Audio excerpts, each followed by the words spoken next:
दोहरी और रतन लेके मिल गाय और सोहम सोहम जपी मूर्खा मिथ्या जन्म गवाए।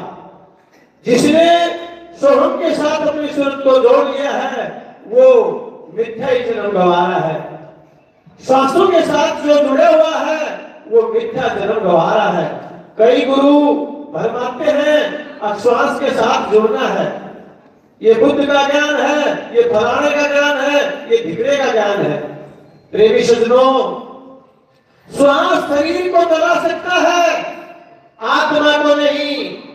आत्मा से श्वास बन सकता है, श्वास से आत्मा नहीं। तो हमें आत्मज्ञान को जानना पड़ेगा। आत्मज्ञान क्या है, कहां है, कैसा है, उसका भेद शब्द भेदी शब्द पाठी आपके समक्ष बैठे हुए हैं श्रोमणी संत उस त्रिभु परमात्मा के पास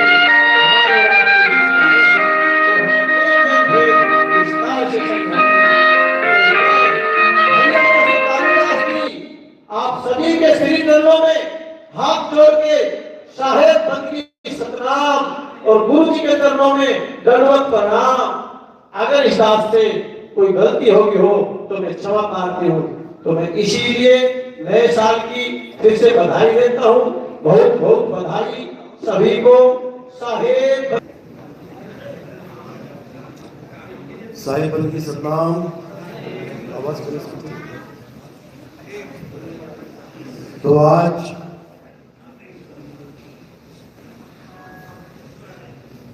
गजराला में नए वर्ष के उपलक्ष्य में परमपिता परमात्मा के मूल ज्ञान का सत्संग होने जा रहा है। बहुत बड़े भाग होते हैं उन जीवों के जो अपने पूरे जीवन काल में एक बार भी इस मूल ज्ञान को सुन पाते हैं, और उससे भी बड़े भाग होते हैं उन जीवों के जो इस मूल ज्ञान को थोड़ा सा भी समझ पाते हैं। क्योंकि सुनना बहुत आसान है, आए घर से निकले बैठे 1 घंटा सुना वापस घर चले गए। सुनना बहुत आसान है, लेकिन इसको समझना बहुत मुश्किल है। इसको समझना इतना मुश्किल है कि आप सोच भी नहीं सकते। समझ केवल उसी को आता है जिस पर परमात्मा की दया होती है, जिस पे मालिक की पूरी दया हो जाती है, वो इस ज्ञान को समझ जाता है। उसका विवेक ऐसा जागता है कि एक एक बात उसको समझ में आने लग जाती है। नहीं तो बड़े बड़े ऋषि मुनि इस ज्ञान को समझने में फेल हो गए। कैसे फेल हो गए, क्या हुआ, आज इसका पूरा खुलासा करेंगे। और मालिक से अरदास करूंगा कि आप लोग पास हो जाओ, आप मत फेल हो जाना नहीं। क्योंकि ये एक जन्म मिला है, इंसानी जन्म। 1,84 भोगने के बाद एक जन्म मिला है, इंसानी जन्म। अगर ये जन्म बर्बाद कर दिया तो दोबारा से वही उसी चक्कर में आ जाओगे। हाथी घोड़ा कुत्ता बिल्ली शेर सांप बिच्छू चींटी, इसी चक्कर में आ जाओगे। फिर कोई तुम्हें पूछने वाला नहीं मिलेगा कि क्या हाल चाल है। आज तो पूछ लेते हैं फोन करके, क्या क्या हाल है भाई, हाँ ठीक है। फिर कसाई के दरवाजे पे खड़े हो जाओगे बकरा बन के, कोई नहीं पूछेगा क्या हाल है, कोई बचाएगा नहीं। बार बार मरना पड़ेगा, बार बार कटना पड़ेगा। तो इस सब से छुटकारा कैसे मिले, बार बार जन्म मृत्यु से छुटकारा कैसे मिले, ये आज आपको अच्छी तरह समझाएंगे। और जिस पे मालिक की दया होगी वो समझ जाएगा। तो सत्संग शुरू करने से पहले परमात्मा के नाम पे जयकारा लगाएंगे और फिर सत्संग शुरू करेंगे। बोलिए परमपिता परमात्मा की, सतगुरुबंदी छोड़ कबीर साहिब की, सभी संतों की, सभी भक्तों की, सत्संग कराने वालों की, इनके गांव नगर बस्ती की, आज के आनंद की, सकल हंस को बंदगी साहिब बंदगी।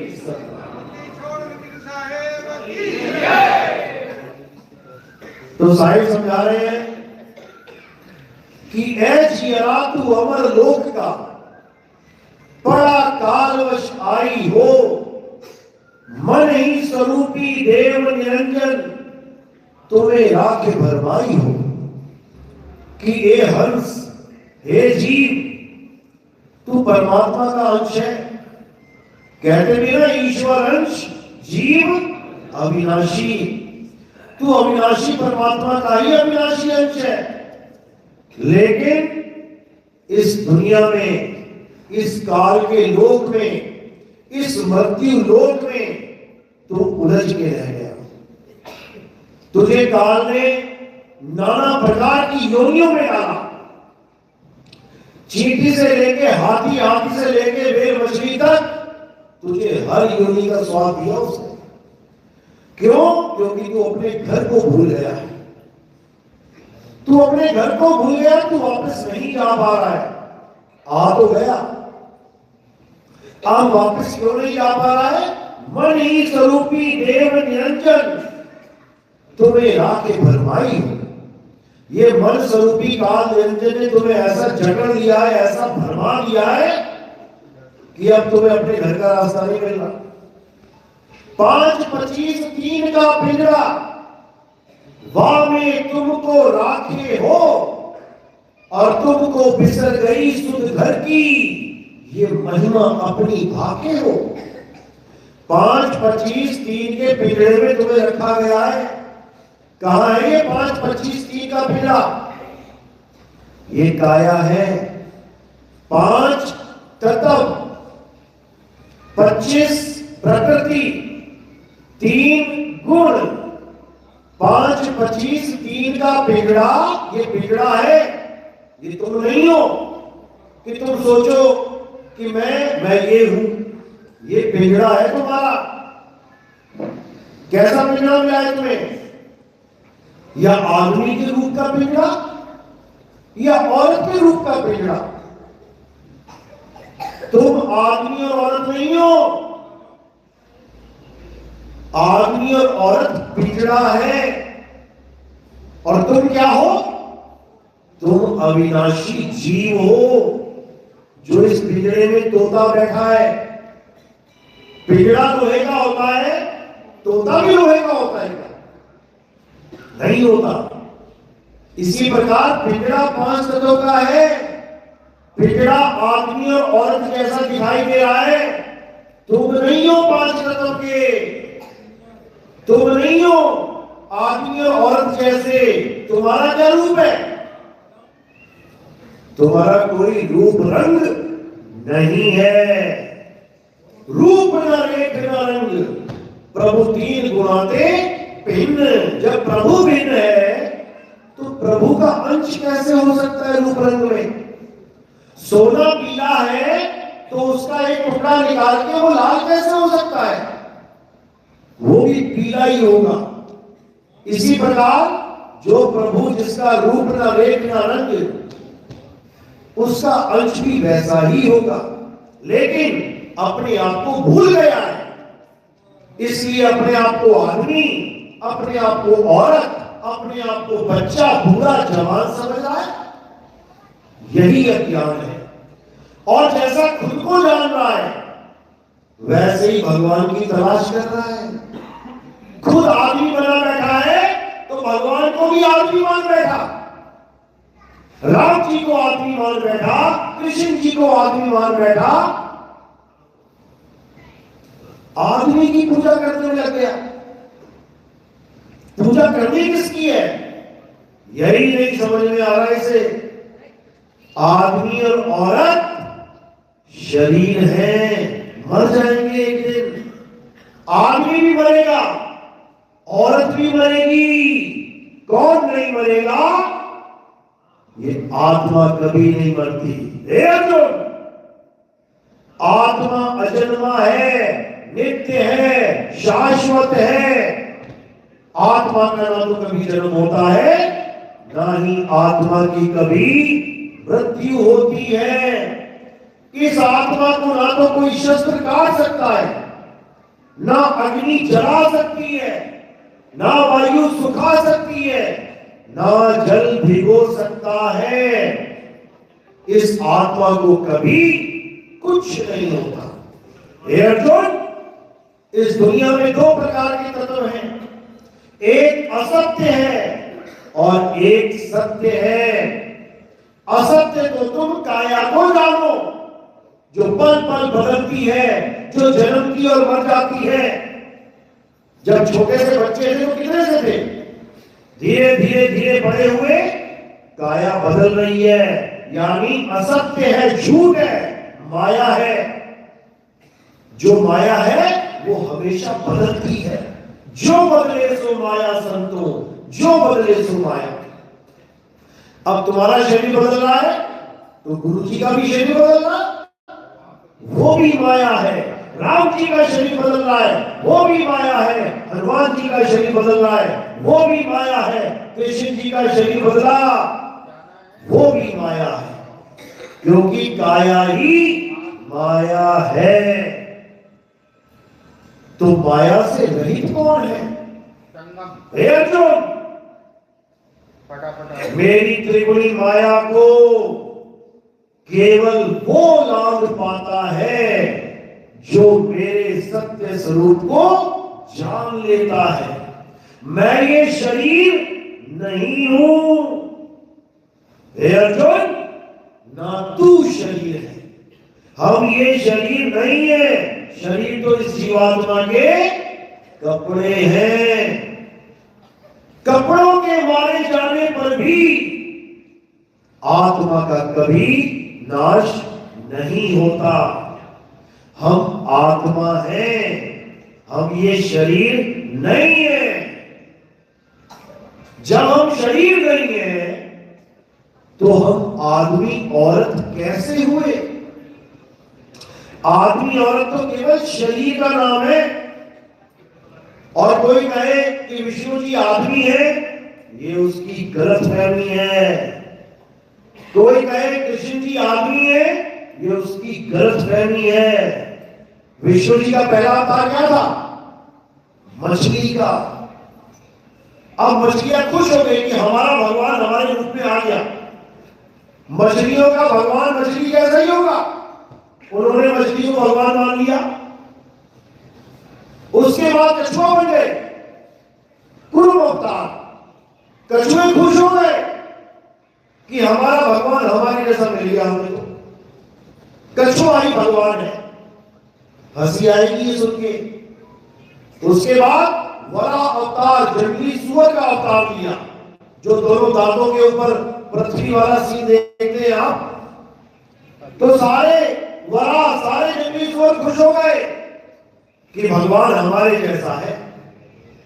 धीरे धीरे धीरे धीरे राम कृष्ण जी का अवतार लिया तो मनुष्य अवतार में आ गए। अब हम मनुष्य ये मान के बैठ गए कि हमारा भगवान तो हमारे जैसा है। उसके दो हाथ हैं, दो पैर हैं, सिर है, जांघ है, भुजाएं हैं। ये भी हमारी गलतफहमी है। विष्णु जी ना तो मछली है, ना कछुआ है, ना वराह है, ना नरसिंह है, ना राम है, ना कृष्ण है, और ना ही विष्णु जी का जो शरीर दिखाई दे रहा है वैसे।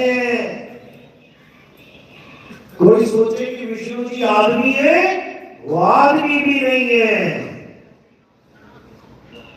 जब देवताओं में बैठ के राक्षस अमृत की बूंद पीने लगा तो किसने गला काटा उसका? विष्णु जी ने। लेकिन क्या वो आदमी था कोई? कौन था? औरत के रूप में आए गला काटने के लिए। जब भोले शंकर को भस्मासुर ने सिर पे हाथ रखने के लिए दौड़ाया तो कौन आया? विष्णु जी आए। आदमी बन के आए क्या? औरत बन के आए। अब औरतें ये मान के बैठ जाएंगे विष्णु जी तो औरत है, हमने तो औरत देखा है। तो उनकी अज्ञानता है। विष्णु जी ना आदमी है, ना औरत है, ना कछुआ है, ना मछली है, ना वराह है। वो शरीर है ही नहीं। वो आत्मा है। हे अर्जुन, तू और मैं आत्मा है।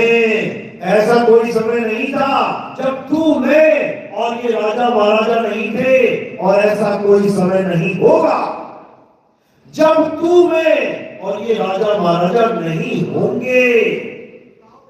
हम शरीर नहीं है, शरीर तो हमारी माया है। हे अर्जुन, मैं इस माया के पीछे छुपा रहता हूं।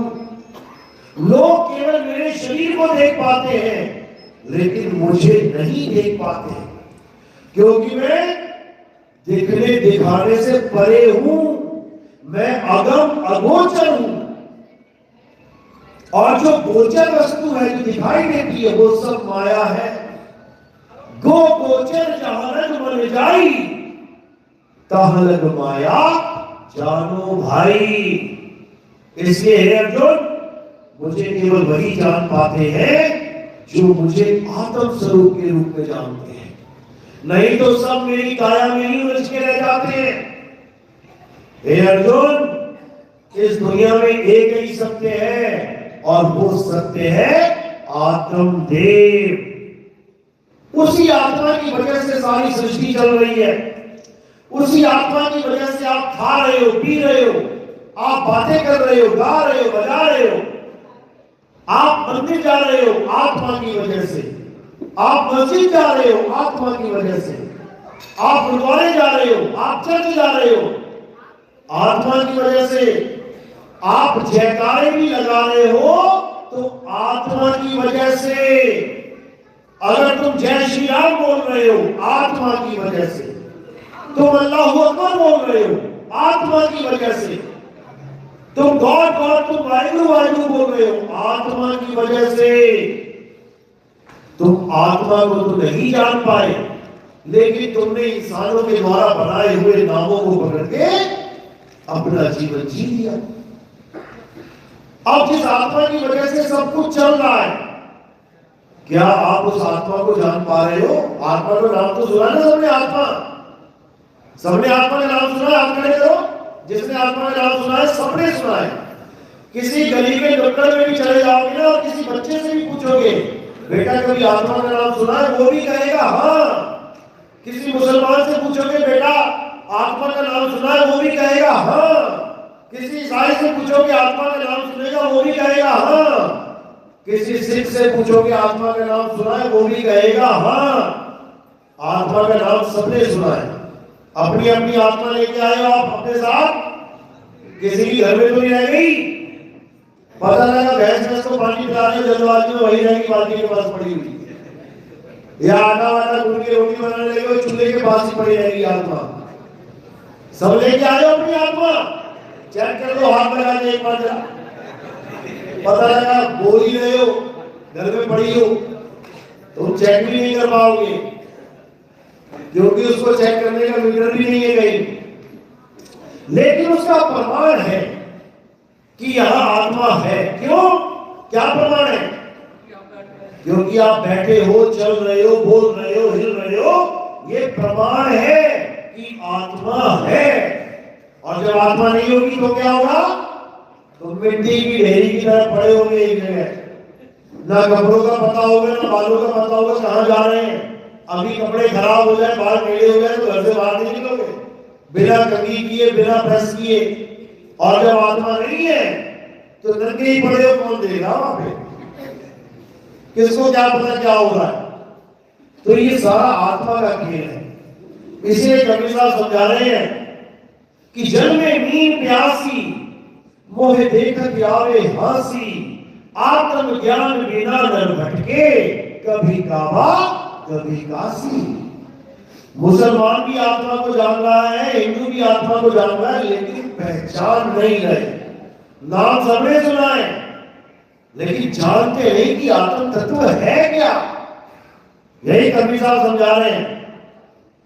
कबीर आत्म ज्ञान का बड़ा नगर में शोर, और पूछो कैसी आत्मा, तो देते दांत निपोर। बड़े बड़े ज्ञानी 7-7 दिन का अखंड गीता का पाठ चल रहा है। 7 दिन आत्मा आत्मा आत्मा कर रहे हैं और 7वें दिन खत्म करके पूजा किसकी करवा देंगे? पत्थर की। अब कहां गई आत्मा? यूट्यूब चैनल देखोगे, बड़े बड़े बाबा जी आत्मज्ञान कर रहे हैं। हे जीव, तू मालिक का अंश है, तेरा कोई अस्त्र शस्त्र तेरा बिगाड़ नहीं सकता। परमात्मा का, भगवान विष्णु का दिव्यास्त्र तेरा कुछ बिगाड़ नहीं सकता। तू आत्मा है, तू आत्मा है। उसके बाद उस बेचारी आत्मा को क्या बचवा देंगे? पत्थर। आत्मा आत्मा आत्मा करके पत्थर की पूजा करवा दी। ये आत्मज्ञानी नहीं है। तुम्हें आत्मा आत्मा बोल के गोवर्धन पर्वत के चक्कर लगवा दिए। ये आत्मज्ञान नहीं है, ये पत्थर ज्ञान है। क्या राम जी पत्थर के थे या कृष्ण जी पत्थर के थे? चला गया। ना राम जी पत्थर के थे, ना कृष्ण जी पत्थर के थे। उन्होंने तो पत्थर को भी इंसान बना डाला था। किसको बनाया था? अहिल्या को। अहिल्या को जैसी पैर लगा, वो पत्थर से इंसान बन गई। यानी भगवान इतना महान है कि पत्थर को इंसान बना दे, और इंसान उससे भी बड़ा महान है जो भगवान को ही पत्थर बना दे। ये इंसान की महानता है भाई। साहिब बंदगी चला नहीं, टाइम लगेगा। कहते जहां कबीर करे गुरुआई और वहां निरंजन द्वंद्व मचाई। अभी यहां पत्थर के जयकारे लगवा रहा होता तो ये माइक डबल आवाज में बोलता। अब जहां सत्य की बात चली वहां ये भी धोखा दे गया। कहता यार छोड़, बसी बसाई बस्ती उजाड़ेगा मेरी। तो ये होता ही है। आ गई, देखो शर्म है, ऐसी बात नहीं। सुन गई बात उसे। हेलो हेलो, चलो इतनी लाज तो रख ली। तो बात यहां पर है सत्य और असत्य की। सत्य वो होता है जो अखंड है। हे अर्जुन, आत्मा अखंड है। आत्मा को कोई शस्त्र खंडित नहीं कर सकता। उस आत्मा को जानो। और जिस भगवान को हम पूज रहे हैं वो 2 मिनट में खंडित हो जाता है। भले 1 करोड़ रुपए की मूर्ति ले आओ तुम, 1 करोड़ रुपए की मूर्ति लेके आए, ट्रक पे लादते लादते उतारने लगे और टूट गई, गिर के थोड़ी सी टूट गई, तो क्या हो गया उस 1 करोड़ का? उसका बेड़ा गर्क हो गया। वो 1 करोड़ गया पानी में, गया कि नहीं? 1 करोड़ पानी में बह सकते? हाँ, 1 करोड़ की मूर्ति डूब जाएगी पानी में। जब भगवान की मूर्ति खंडित हो जाती तो कहां जाती है? पानी में। ऐसे भगवान की पूजा नहीं बोली कृष्ण जी ने जो पानी में चला जाए। हे अर्जुन, आत्मा को पानी भिगो नहीं सकता, और जिसको तुम भगवान माने बैठे हो वो भिगो भी देता है, जला भी देता है। हे अर्जुन, इस एक जन्म में अगर तुमने आत्मा का ज्ञान प्राप्त नहीं किया तो तुम्हारा ये अनमोल जीवन नष्ट हो जाएगा। इसलिए अध्याय 4 34वें श्लोक में क्या बोला?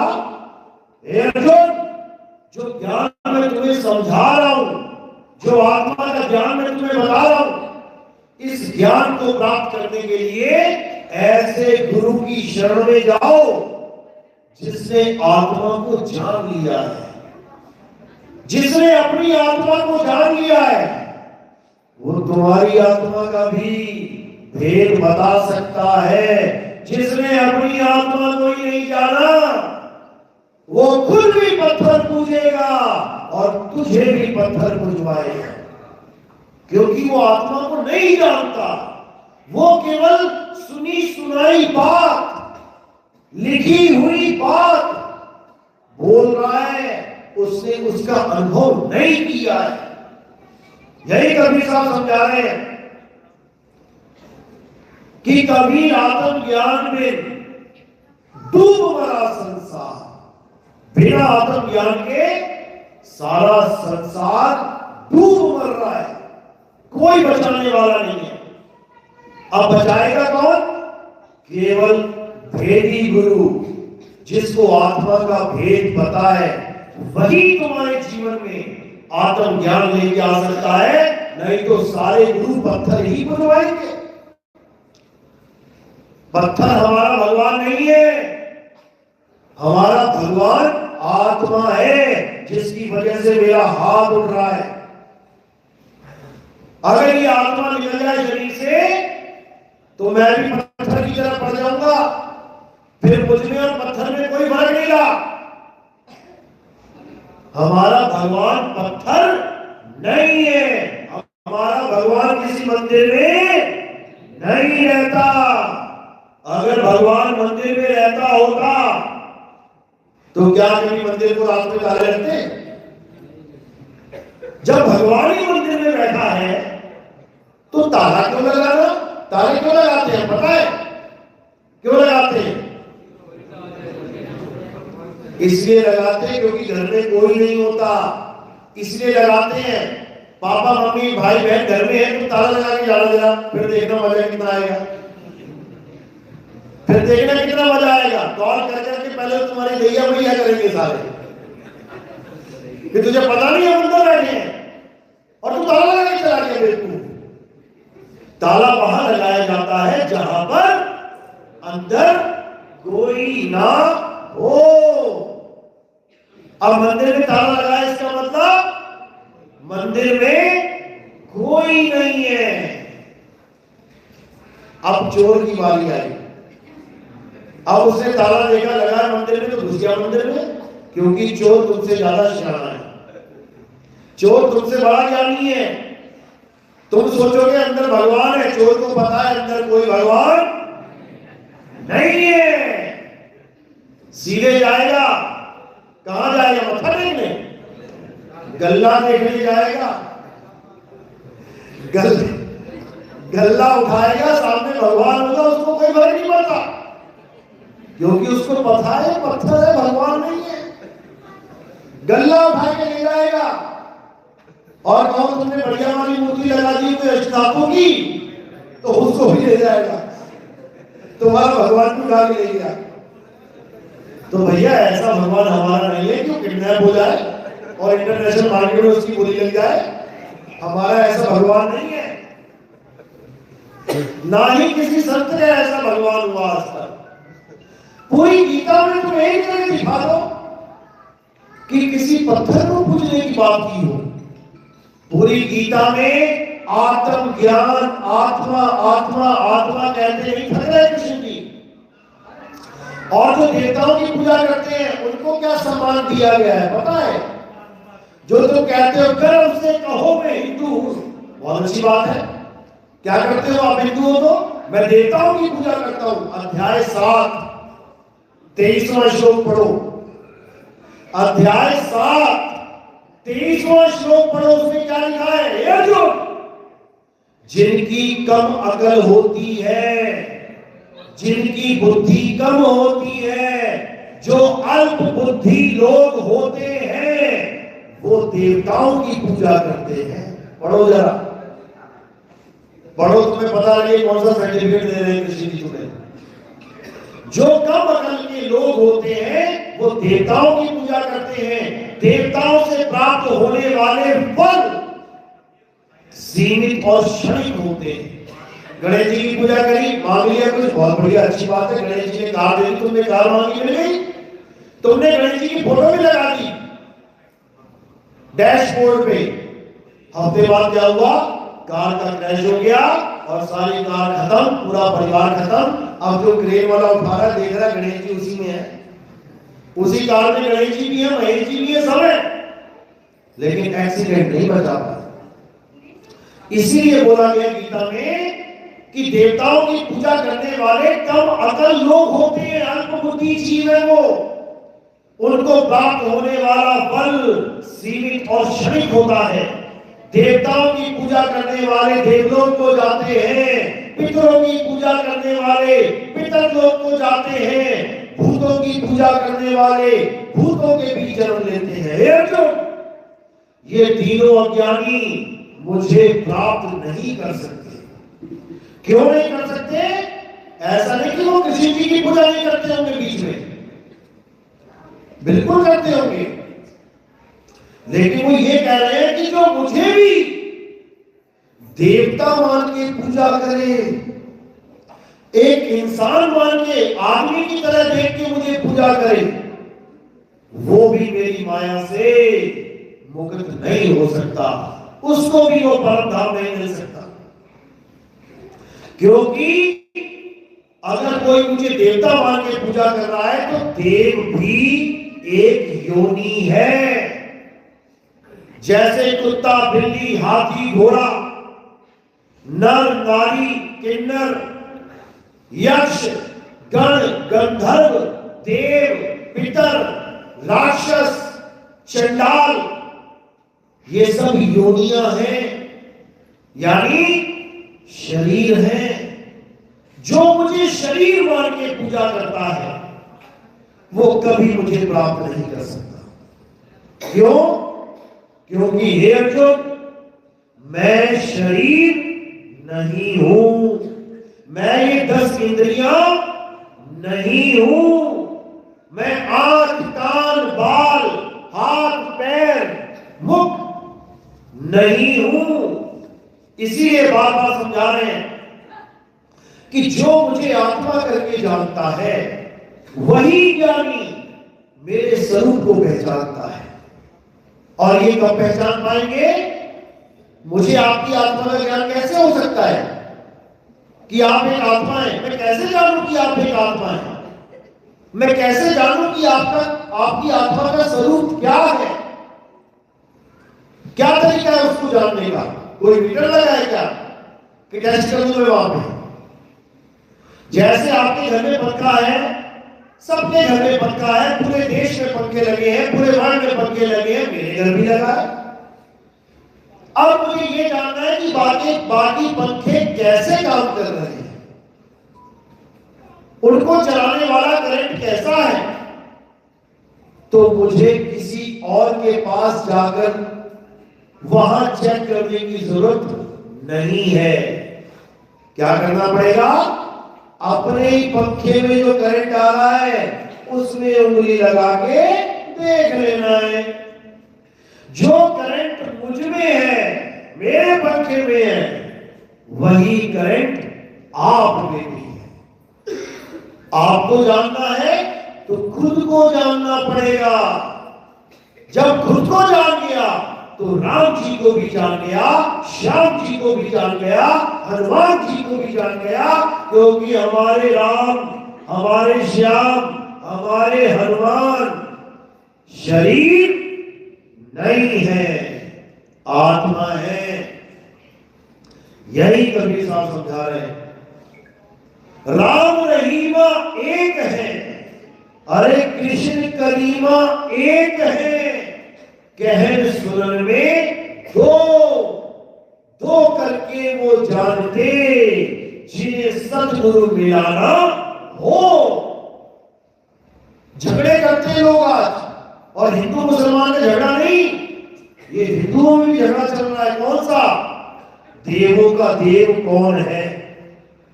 देवों का देव महादेव कौन है? ऐसों वालों से पूछो जाके, जो कृष्ण जी के भगत है, कहते हैं देखो जी सारे देवताओं का हम आदर करते हैं, लेकिन परमात्मा केवल एक विष्णु जी ही है, वही राम, वही कृष्ण बन के आते हैं। तो भोले शंकर वाले कब है क्या?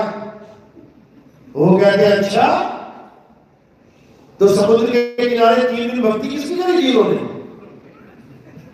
किसकी करी थी? यानी परमात्मा भी किसी की भक्ति करता है क्या? तो उनका मुंह बंद हो जाता है बेचारों का। यूट्यूब भरा पड़ा है झगड़ों से। शंकर जी और विष्णु जी के भक्तों में पूरा झगड़ा चलता है। अभी आपको नहीं पता। आप दोनों को एक मान सकते हो कि चलो ठीक है, विष्णु जी, राम जी, कृष्ण जी, हनुमान जी सब एक हैं। वो ना मानते, वो ना मानते। वो केवल विष्णु जी को परमात्मा मानते हैं, बाकी देवी देवताओं की पूजा भी मना कर देते हैं वो लोग। अध्याय 7 पढ़ा के, लेकिन वो खुद नहीं समझ पाए कि विष्णु जी क्या है। हे अर्जुन, मैं आत्मदेव हूं। मेरा ना तो कभी जन्म होता है, ना ही मेरी मृत्यु होती है। इसी प्रकार तुम्हारा भी कभी जन्म नहीं होता, तुम्हारी भी कभी मृत्यु नहीं होती है। सब अविनाशी हैं। गुरु ग्रंथ साहब में इसलिए बोल दिया गया, सब गोविंद है, सब गोविंद है। गोविंद भाषा कोई, बिना गोविंद के कोई है ही नहीं। इसी को बोला गया, तुझ में राम, मुझ में राम, सब में राम समाया। सबसे कर लो प्रेम, जगत में कोई नहीं पराया। अब बोलते तो है तुझ में राम, मुझ में राम, और जब रामनवमी आती है तो कहां जाते हैं ढूंढने राम को? मंदिर में। अब कहां गया तेरा राम मेरा राम? क्योंकि ये केवल भजन में ही अच्छा लगता है, ये दिमाग में नहीं आता किसी के। भजन गाते भी है, मेरे रोम रोम में बसने वाले राम, मैं तुमसे क्या मांगू। और जब मंदिर जाता है, रोम रोम ढूंढने कहां जाता है? मंदिर में जा रहा है रोम रोम ढूंढने, और गा रहा है तुझसे क्या मांगू, और ये लंबी लिस्ट लेके जाता है, मुझे ये चाहिए, मुझे ये चाहिए, भगवान ये चाहिए, ये चाहिए। और अगर ना मिले तो कहो भगवान ही बदल देता है कि यार यहां पर मेरी इच्छाएं पूरी नहीं हो रही है, वो मंदिर बढ़िया है, वो शनि देव का मंदिर है, वहां इच्छाएं पूरी हो रही है, और नीचे चला जाता है गांव में। कोई ऐसा गुरु मिल जाए जो भूत प्रेतों की चंडालिका की साधना करा दे और कहते सब कुछ मिल जाएगा, वो भी कर लेगा। तो ये हाल है इस जीव का, अज्ञानता में, आत्मज्ञान के अभाव में। और संत हमें यहां पर आत्मज्ञान देने आते हैं। जब लगना चीनोगे आत्म, तब लगना मिली है परमात्म। आत्म चीने परमात्म चीने, संत कहावे सोए। और यह भेद काया से न्यारा, बूझे बिरला कोई। यह भेद काया से न्यारा है। काया का कोई खेल नहीं है इसमें। काया तो केवल एक जरिया है इस ज्ञान को समझने का। ये इंसानी जन्म मिला है ज्ञान समझने के लिए। कुत्ता बिल्ली हाथी घोड़ा बकरा बन गए तो कोई सत्संग नहीं मिलेगा कभी। सत्संग केवल मनुष्य चोले में मिलेगा। पूजा तो बंदर बन के भी कर सकते हो। देखो मदारी मूर्ति सामने रखता है, बंदर को डंडा दिखाता है, बंदर उठाता है, धूप अगरबत्ती और चालू हो जाता है पूजा करना। हाथी से शिवलिंग में जल चढ़वा दिया जाता है ट्रेन करा करा के। ये सब तो कर दोगे, लेकिन अपने आत्म स्वरूप को नहीं जान सकता। और जब तक अपना आत्म स्वरूप नहीं मिलेगा तब तक इसी जन्मों जन्मों में भटकते रहोगे, कोई बचाने वाला नहीं।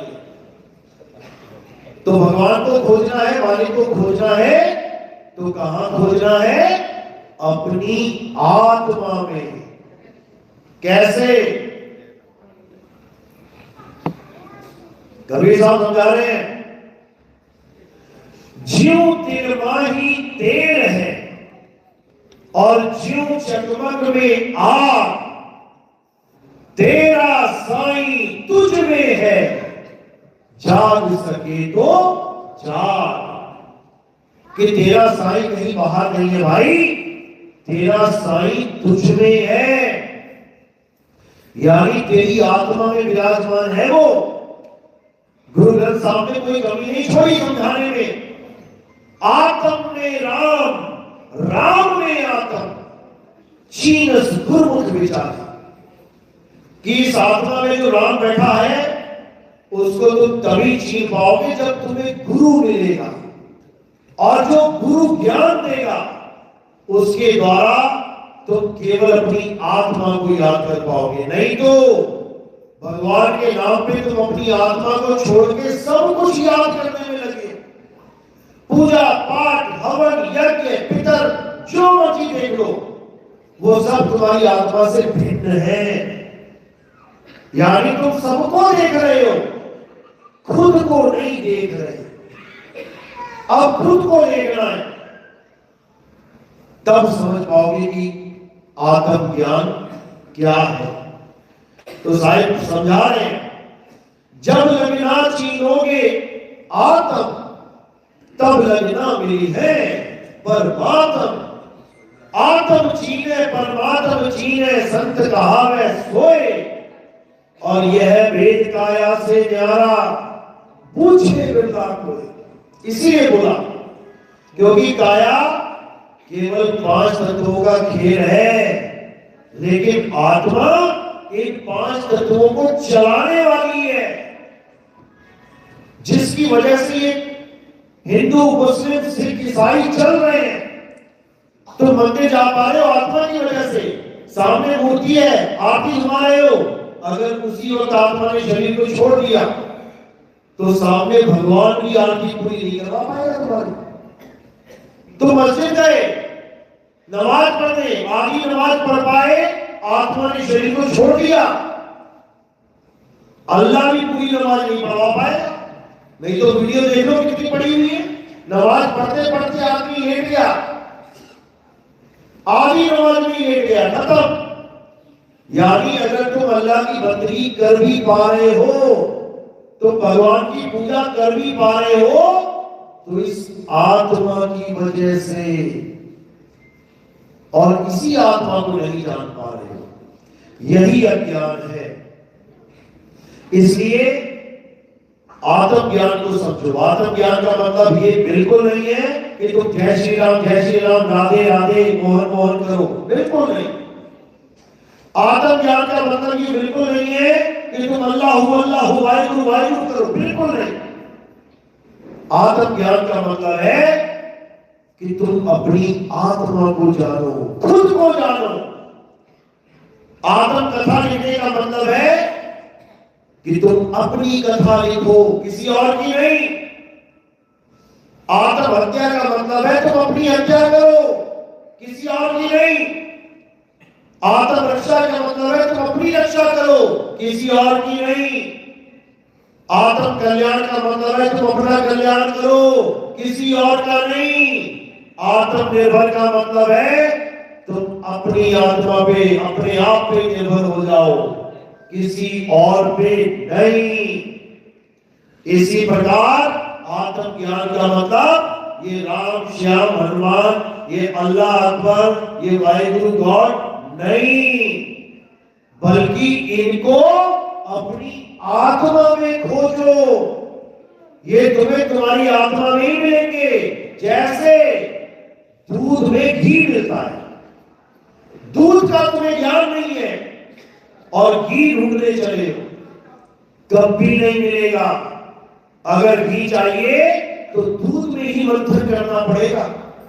इसी प्रकार अगर आत्मा चाहिए तो तुम्हें अपने बारे में जानना पड़ेगा, गुरु से भेद प्राप्त करना पड़ेगा, फिर उसी आत्मा में परमात्मा का दीदार होगा। आत्म में परमात्मा दर्शे, परमात्म में छाई, और छाई में परछाई दर्शे, लखे कबीरा साई। इतना स्पष्ट भेद बताया, लेकिन हम समझ नहीं पाए। हम उलझ गए बाहरमुखी क्रियाकलापों में। अब क्या करना है? अब अंतर्मुखी। अंतर्मुखी मतलब ये नहीं कि आंखें बंद करके तुम अंदर ढूंढने लग जाओ। आंखें बंद करके अंदर ढूंढोगे तो भी माया में फंस जाओगे। क्यों? क्योंकि ये काया भी माया है। सचखंड बसे निरंकार, बोलते तो ये है कि सचखंड बसे निरंकार, और सचखंड मान किसको लिया? इस काया को। इस काया में निरंकार का वास है। अरे सचखंड बसे निरंकार बोला कि माया बसे निरंकार? ये काया तो माया है, और इस माया में जो ढूंढेगा उसे माया ही मिलेगी। कीचड़ में कमल है, बिल्कुल है, बोलने में आ रहा है, लेकिन असल में कमल कीचड़ से बाहर होता है। लिखने में आता है कि कमल कीचड़ में होता है, लेकिन प्रैक्टिकली जब जाओगे देखने तो कमल कीचड़ से बाहर होता है। और अज्ञानता में तुमने कीचड़ में छलांग मार दी, अंदर ढूंढने लगे तो क्या मिलेगा? कमल नाल मिलेगी। नाल होती है कमल की, कीचड़ में कमल नहीं होता। तो कमल नाल क्या है? जीव। इस काया में ढूंढोगे तो क्या मिलेगा? जीव, क्योंकि काया में ही जीव रहता है। लेकिन कमल नाल कमल को नहीं कहते, इसलिए जीव से मुक्ति नहीं होगी। किससे होगी? आत्मा से। आत्म ज्ञान बिना नर भटके। नर ही जीव है। ये जो नर बोला गया है ये जीव के लिए बोला गया है। वैसे तो नर केवल काया का नाम है। काया ओढ़ी किसने है? जीव ने ओढ़ी है। काया ओढ़ तो ली, अब इसको खोल नहीं पा रहा है। एक काया छूट रही, दूसरी पकड़ रहा है, दूसरी छूट रही, तीसरी पकड़ रहा है। जब तक इसको आत्मज्ञान नहीं हो गया, यानी जिन मकानों में ये रहना सीख गया, अब इन मकानों को छोड़ के, किराए के मकानों को छोड़ के अपने असली घर में एंट्री नहीं कर गया, तब तक इसका जन्म मरण कभी खत्म नहीं हो सकता। अब जितने भी गुरु मिल रहे हैं इसको, सब उलझाने वाले मिल रहे हैं, सब उलझाने वाले। कैसे? कोई कह रहा मंदिर जा, तू हिंदू है। कोई कह रहा मस्जिद जा, तू मुसलमान है। कोई कह रहा है गिरजा घर जा, कोई कह रहा है गुरुद्वारे जा। क्योंकि ये केवल शरीर को पहचान रहे हैं। टोपी पहन ली, मुल्ला जी है, पगड़ी पहन ली, सरदार जी है, टीका लगा लिया, हिंदू है, चर्च में का क्रॉस पहन लिया, ईसाई है। लेकिन कोई ये नहीं जान पा रहा है कि इस काया में रहने वाला जीव वो अविनाशी है। उस जीव की जवानी है कैसे होगी? जब वो पी हो जाए। गंगा की मुक्ति करवानी है, हर स्टेट में बांध लगा दिया गंगा के ऊपर। कैसे होगी गंगा की मुक्ति? जब वो समुद्र में समा जाएगी। अब लगा के दिखाओ बांध, अब लगा के दिखाओ बांध। अब कोई बांध नहीं लगा पाएगा, क्योंकि वो बंधन मुक्त हो गई। अब हमें भी ऐसा परमात्मा चाहिए जो बंधन में ना हो। बंधन क्या है? ये है बंधन, ये बांध लगे पड़े। हर जीव को बांधा जा चुका है बांध में। और अगर हम बंधे हुए की पूजा करने लग जाए, बंधे हुए को परमात्मा मानने लग जाए, तो ये कोरा अज्ञान है। बंधे को बंधा मिला, छूटे कौन उपाय, कर सेवा निर्बंध की, जो पल में रेत छुड़ाए। बंधन से कैसे मुक्त होगे? जब तुम्हें ऐसा गुरु मिलेगा जो निर्बंध परमात्मा की साधना तुम्हें बताएगा कि कैसे करनी है। ना तो परमात्मा इस शरीर में आता है और ना ही तुम इस शरीर में आओगे। लेकिन अगर तुम ऐसे परमात्मा की पूजा करने लगे, जो बार बार शरीर में आता है, तो तुम्हारे बस की बात नहीं है मुक्त होना। इसलिए कबीर साहब बिल्कुल क्लियर बता रहे हैं कि गुरु को मानुष जानते और चरण अमृत को पान, ते नर नर के जाएंगे जन्म जन्म होए स्वान। जो गुरु को मनुष्य मानते हैं, मनुष्य मानते हैं मतलब गले में लॉकेट लटका रखा है, ये कौन है? मेरे गुरु जी है। अच्छा, तेरे गुरु जी की आंख भी है, तेरे गुरु जी की नाक भी है, तेरे गुरु जी की गर्दन भी है, फिर तो एक दिन मरेगा तेरा गुरु। क्योंकि आंख, नाक, गर्दन, हाथ, पैर ये सब एक दिन मिट्टी हो जाएंगे। अगर तेरा गुरु शरीर है तो वो मरेगा, और जिसका गुरु ही मर जाए उसका चेला कैसे बचेगा? तो कह रहे गुरु को मानुष जानते चरणामृत को पान, ते नर नर के जाएंगे जन्म जन्म होए स्वान। यानी चरणामृत को पानी मत मान लेना कि पानी समझ के पी रहे हो। चरणामृत का मतलब है कि तुम्हें अमृत का ज्ञान मिलने वाला है। वो है चरणामृत जिससे मन झुकता है। अहंकारी मन कभी किसी गुरु का चरणामृत ले ही नहीं सकता, क्योंकि वो तो ये सोचेगा मैं तो डीसी हूं, मैं तो सीएम हूं, मैं तो पीएम हूं, मैं तो ये हूं, मैं तो वो हूं। वो कभी गुरु के अधीन नहीं आ सकता।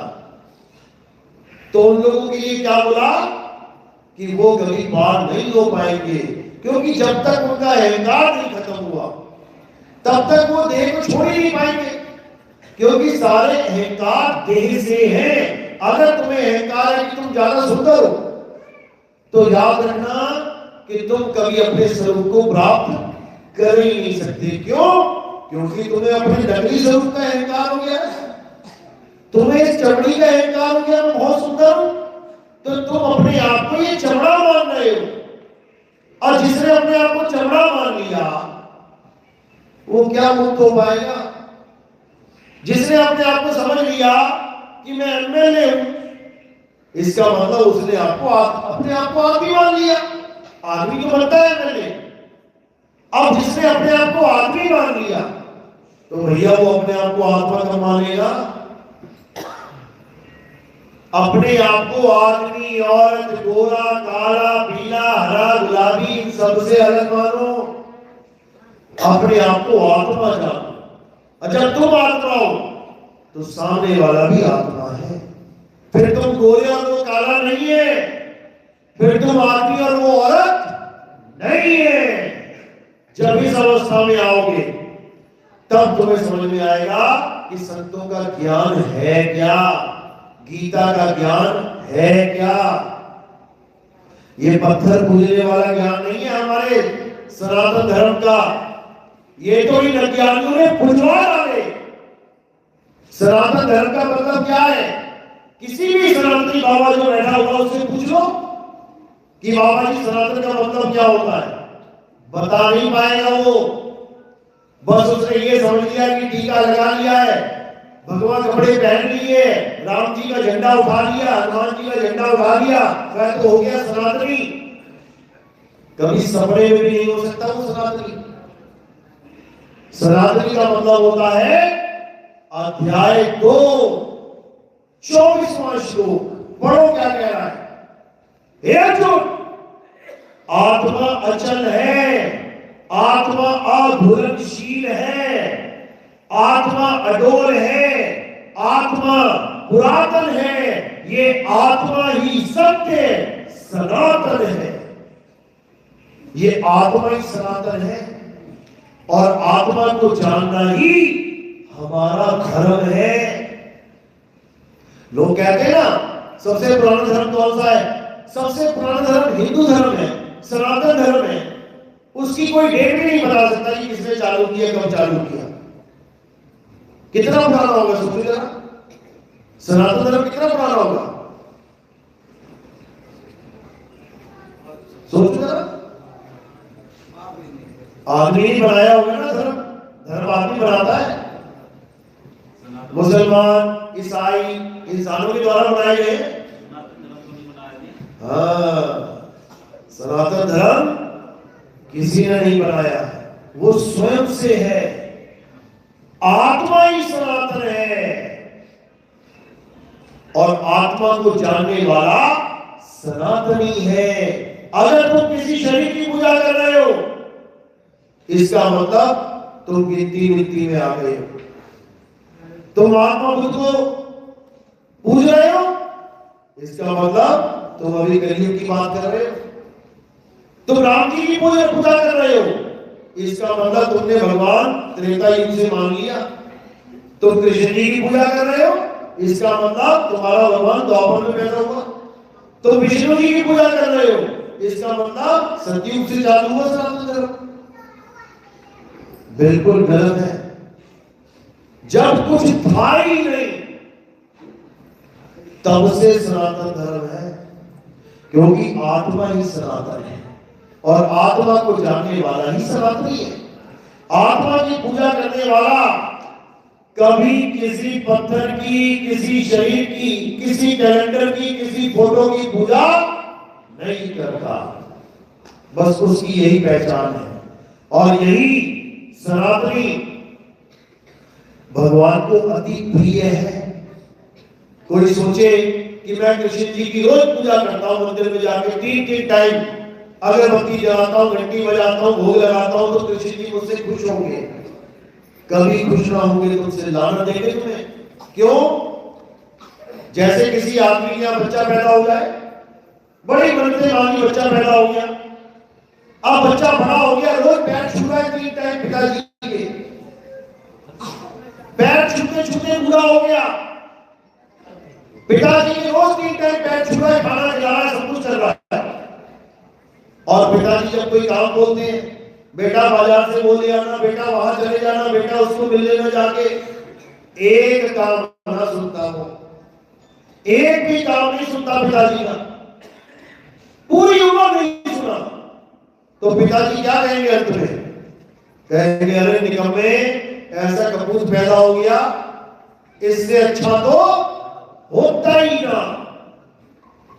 क्योंकि पिताजी पैर छुआने के लिए बेटा नहीं मांग रहे थे, अपनी आज्ञा मनवाने के लिए आज्ञाकारी पुत्र मांग रहे थे। आपका भी बेटा अगर आज्ञाकारी नहीं है ना, कहीं कहीं आप बहुत दुखी हो जाओगे। मुझे बोलते हैं लोग फोन करके, अरे मेरा बेटा मेरे कहने में नहीं, गुरुजी बताओ क्या किया जाए, दुखी कर दिया।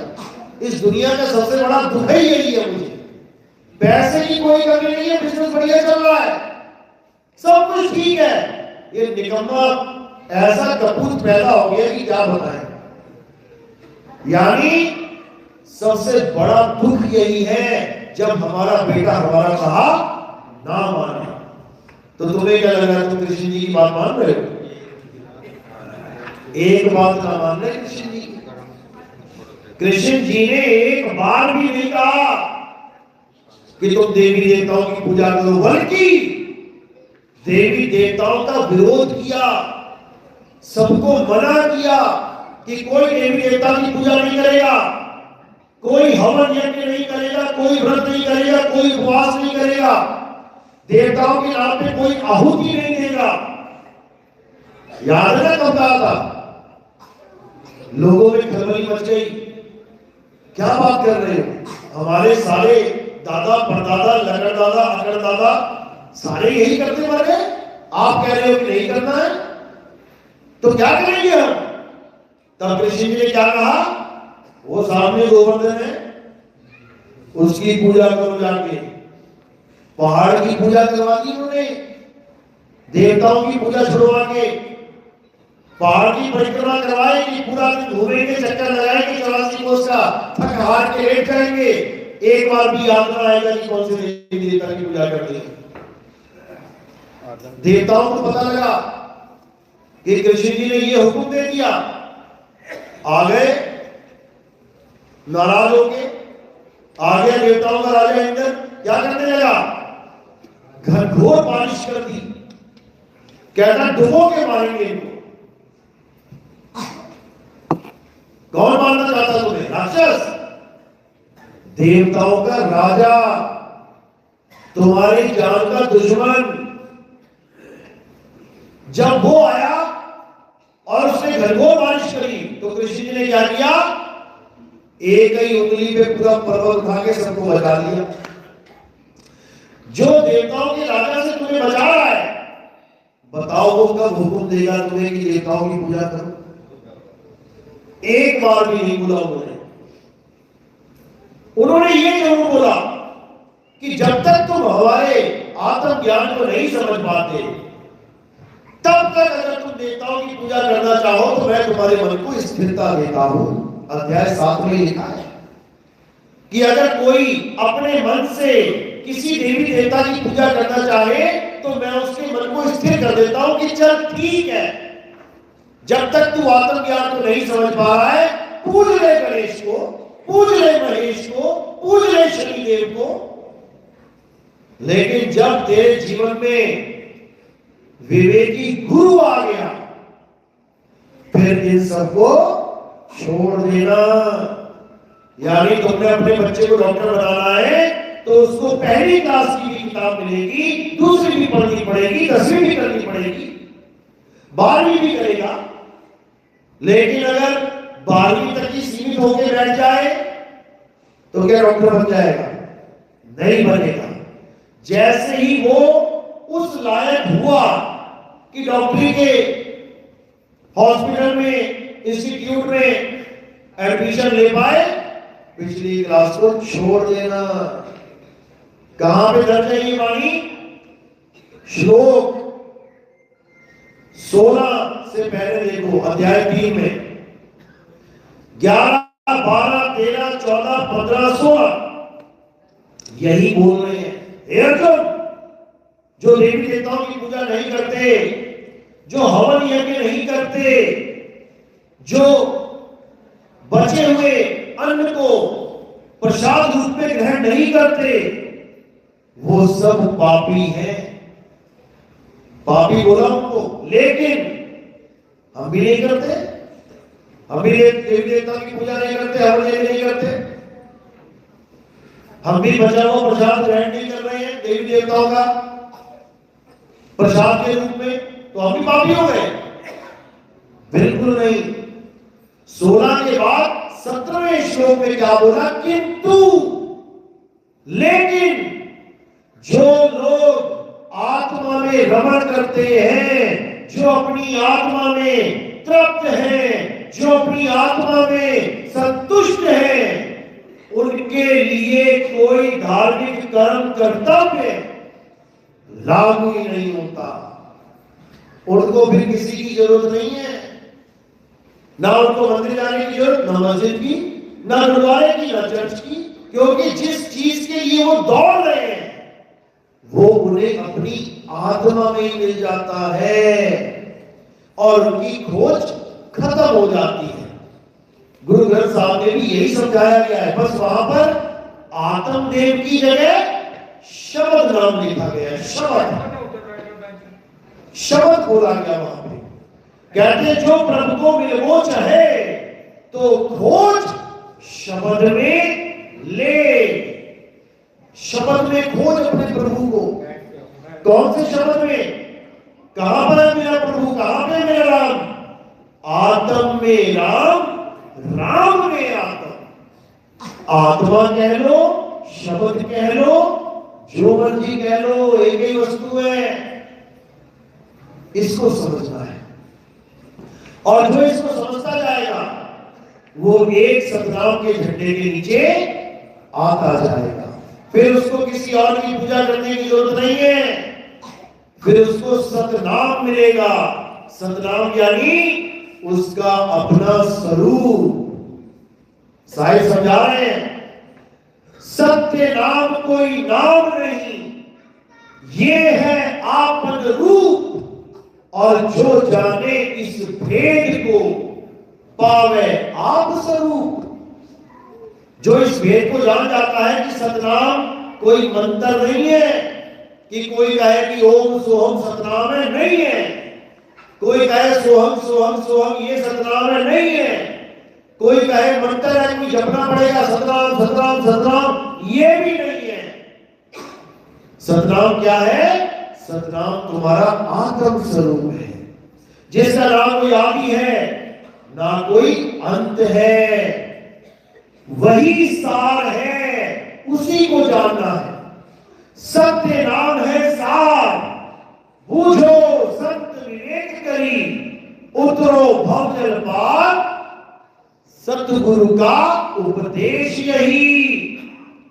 इसी सार को जानना है बस। सतगुरु ऐसा चाहिए जैसा सूप सुहाए, और सार सार तो गही रहे, थोथा दे उड़ाए। इस आत्मदेव के अलावा सब थोथा है। हे अर्जुन, इस आत्मा के अलावा हर वस्तु नाशवान है, और ये नाशवान जगत माया का है, ये माया का देश है। इसीलिए इसे मायावी संसार कहा जाता है।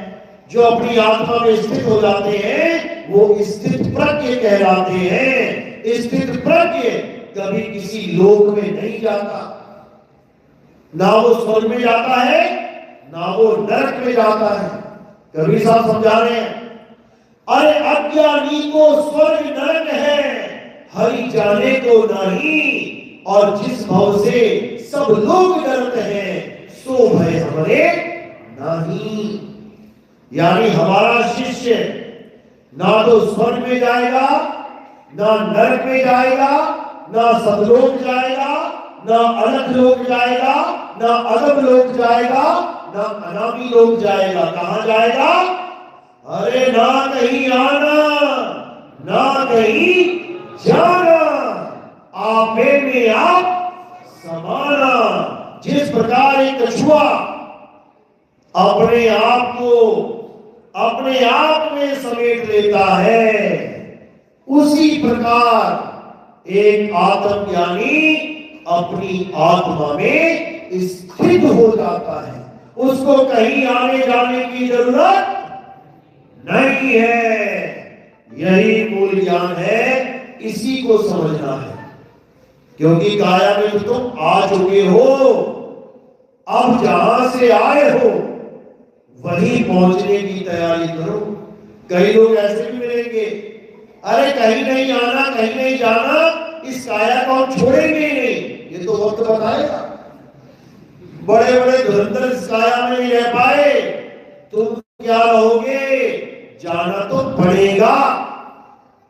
तो करना क्या है? आए हो तुम कहां से, जाना तुम्हें कहां है। इस पिंजरे में तोता कहां से आया है, और इस पिंजरे को छोड़ के तोता कहां जाएगा? इतना बस विचार लो, हो गया भजन। मन की तरंग मार लो, हो गया भजन। आदत बुरी सुधार लो, हो गया भजन। बस इतना सा ही काम है। चलो, मेरी बात समझ में आई? किस किस के आई? हाथ खड़े करो जरा। बहुत बढ़िया, पूरा गांव जा गया। अच्छी बात है, क्योंकि जागृति होनी चाहिए। आत्मज्ञान ही वो गुप्त ज्ञान है जो सनातन धर्म की नींव है। अगर सनातन धर्म कहला रहा है वो आत्मज्ञान नहीं है तो वो सनातन धर्म है ही नहीं। अगर एक्टिंग नहीं आती तो कोई एक्टर हो ही नहीं सकता, पेंटिंग नहीं आती तो कोई पेंटर हो ही नहीं सकता, मैकेनिकी नहीं आती तो कोई मैकेनिक हो ही नहीं सकता। इसी प्रकार अगर आत्मज्ञान नहीं है तो कोई सनातनी हो ही नहीं सकता। सनातनी बनना है तो सनातन का ज्ञान प्राप्त करो, शरीरों का नहीं। कि पैर में तीर लगा, शरीर मर गया तो उसको भगवान मान बैठो। किसके पैर में तीर लगा था? कृष्ण जी के। और वो महिमा किसकी आ रहे हैं? हे अर्जुन, इस आत्मा को कोई शस्त्र काट नहीं सकता। तो जिसके पैर में तीर लग गया वो महान है, या जिसकी महिमा वो गा रहे हैं वो महान है? उसको समझ लो, पूजा उसकी करो जिसको तीर छू नहीं सकता, अग्नि जला नहीं सकती, वायु सुखा नहीं सकती, जल भिगो नहीं सकता। वो है देवों का देव, महादेव, आत्मदेव। तो उसी आत्मदेव के चरणों में बंदगी करते हुए आज का सत्संग यही समाप्त करते हैं। अब आरती का समय है। आरती कैसे करते हैं हमारे पंथ में समझ लो।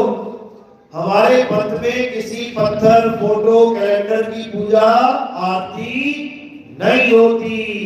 हमारे यहाँ आरती होती है आत्मदेव की, आत्मा की। हमारे यहाँ आरती होती है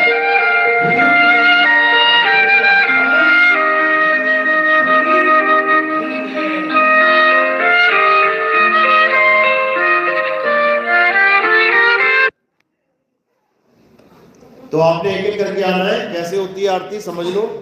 थोड़े से फूल उठाने हैं, मेरे सिर के ऊपर रखने हैं। सिर के ऊपर क्यों रखे? क्योंकि काया पैरों से लेके सिर की चोटी तक है। और ये फूल आपने कहां समर्पित किए? काया से परे। यानी ये फूल सीधे आत्मदेव के चरणों में समर्पित हो जाते हैं। हमारे यहां यही विधान है आरती का। ऐसे ही आपने आरती करनी है। एक एक करके आते जाएंगे और इधर उतरते जाएंगे। इधर से आते जाएंगे, इधर उतरते जाएंगे। कोई प्रचार में योगदान करना चाहेगा? जैसे आपको बताया कि अब प्रचार बढ़ता ही जा रहा है, टीवी में भी प्रोग्राम चालू हो चुके हैं और भी कई जगह खर्चा होता है। तो आप अगर सेवा में कोई योगदान करना चाहेंगे अपनी इच्छा अनुसार, तो केवल चरणों में ही रखने होते हैं। कोई गोदी में थाली में नहीं रखेगा, हाथों में नहीं पकड़ाएगा। जो सेवा होती है वो संतों के चरणों में होती है। तो पूरे विधि विधान के साथ आपने आरती करनी है। आरती लगाने की जय जय सत्य करनी है।